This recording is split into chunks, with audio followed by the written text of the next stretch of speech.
Merci, Madame la Présidente, Monsieur le Président de la République. Vous avez incontestablement fait un beau discours. Tout y était. La souveraineté économique, les valeurs de l'Europe, le projet de civilisation, même le climat et la biodiversité. Sauf que, Monsieur le Président de la République, vous présidez la France depuis 5 ans. Et à ce titre, vous êtes comptable d'un bilan pour la France et d'un bilan pour l'Europe.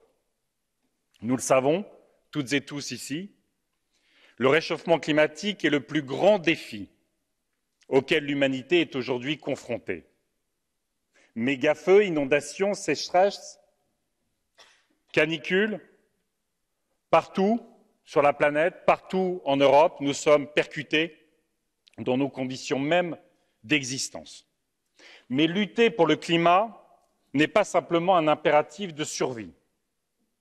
Ce peut être, si l'Europe le décide, une extraordinaire opportunité pour redonner du sens à notre économie, pour innover, pour créer des emplois de qualité, pour aménager durablement nos territoires, reconstruire une société juste, solidaire, bienveillante, démocratique. C'est la voie que nous, écologistes, nous avons choisie. Vous suivez, Monsieur le Président, une autre voie, celle d'une alliance climaticide avec la Pologne et la Hongrie. Vous promouvez le gaz pour sauver un nucléaire condamné à la faillite. Et vous sacrifiez, ce faisant, l'ambition climatique de l'Europe. Vous resterez dans l'histoire, Monsieur le Président de la République, le président de l'inaction climatique.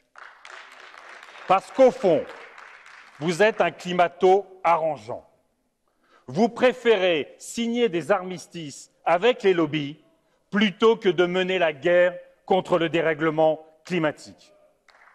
Vous préférez procrastiner, tel Meryl Streep dans le film Don't Look Up, reporter, renoncer, fantasmer sur des solutions dans 10, 15 ou 20 ans, plutôt que de décréter, comme nous voulons le faire, la mobilisation générale.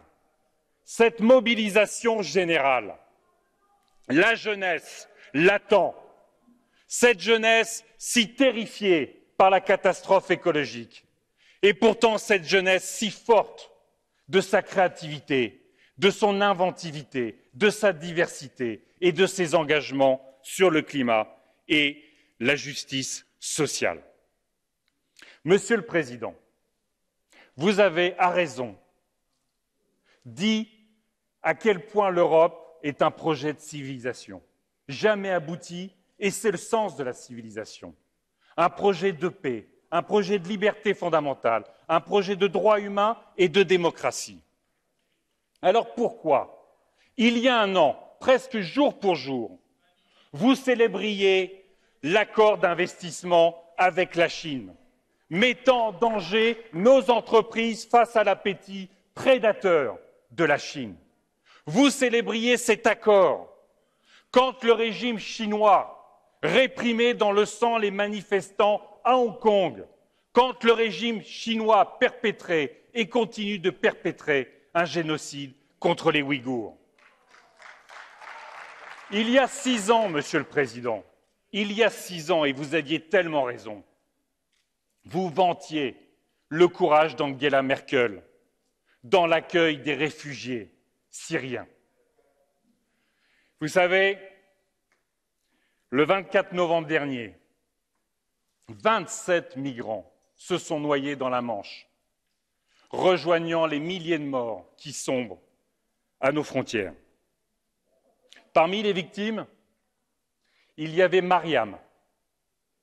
Mariam, c'est une jeune Kurde de 24 ans, Kurde irakienne. Ces Kurdes qui ont combattu avec tant de courage l'État islamique et que l'Occident a abandonné. Cette Kurde, Mariam, rejoignait son fiancé. Elle n'était animée que par le désir de vivre et d'aimer. Elle s'est noyée.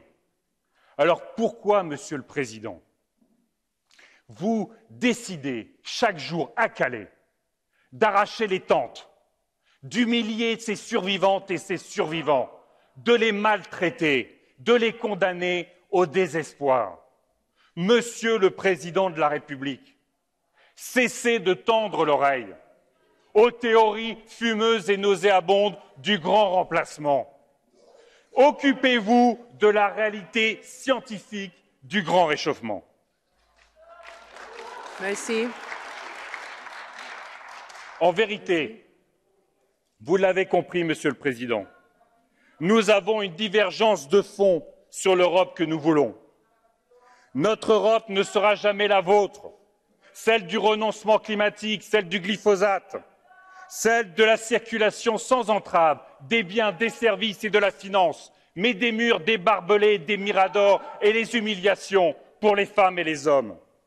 Notre Europe ne sera jamais celle qui cède dans cette enceinte même sur le droit à l'avortement, avec vos libéraux, avec les socialistes, les conservateurs et l'extrême droite. Notre Europe sera toujours, Monsieur le Président, celle de l'innovation, celle de la démocratie, celle de la dignité, celle des libertés, celle de l'avenir, celle de la jeunesse. Eh bien, j'espère, Monsieur le Président, que cette Europe-là attirera votre action. That's it. Thank you. Thank you. Let's go. Next.